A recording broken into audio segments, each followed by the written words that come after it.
In this video, we will be explaining farming theory in individual decision-making process. Before we dig deeper into this theory, we need to answer some leading questions to help us better understand what farming theory is. First question, what is decision-making? Decision-making is the study of identifying and choosing alternatives based on the values and the preferences of the decision maker. Second, what is individual decision-making process? There are many processes that people use to make decisions. Some of them are rational and the others are emotional. Let's discuss a rational decision-making process, which includes the following steps. Recognizing the problem and identifying the objective. Gathering and evaluating data and diagnosis. Listing and evaluating alternatives and selecting the best course of action. Implementing the decision, gathering feedback, and following up. Often people's perceptions are distorted and they may fail to perceive that a problem exists, or they may be reacting to a symptom rather than dealing with the root cause of the problem. Problem identification is probably the most important and difficult step in decision making.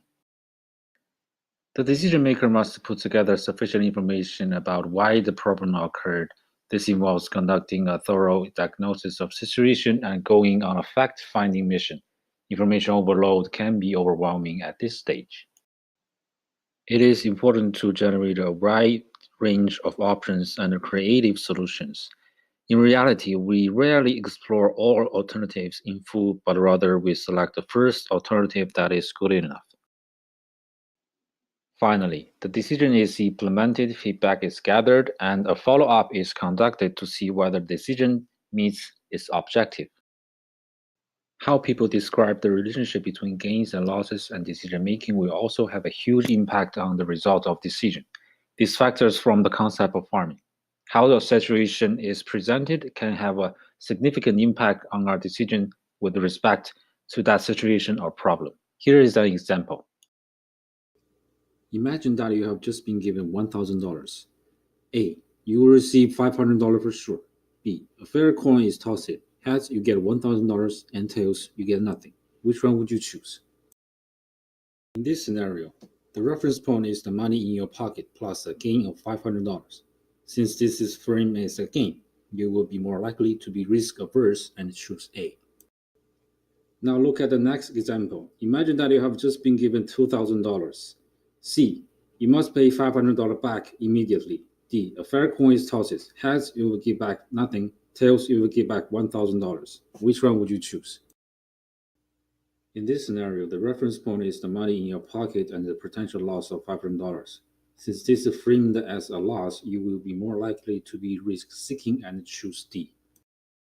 The irrationality of these decisions become more apparent when you realize that A, B, C, and D are identical.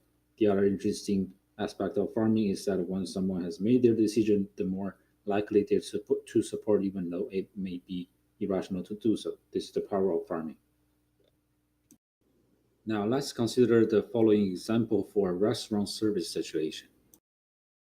Imagine that you are sitting in your favorite restaurant and about to order your favorite dish, but suddenly you notice that this dish is unavailable. How your server responds will determine whether you will come back or not.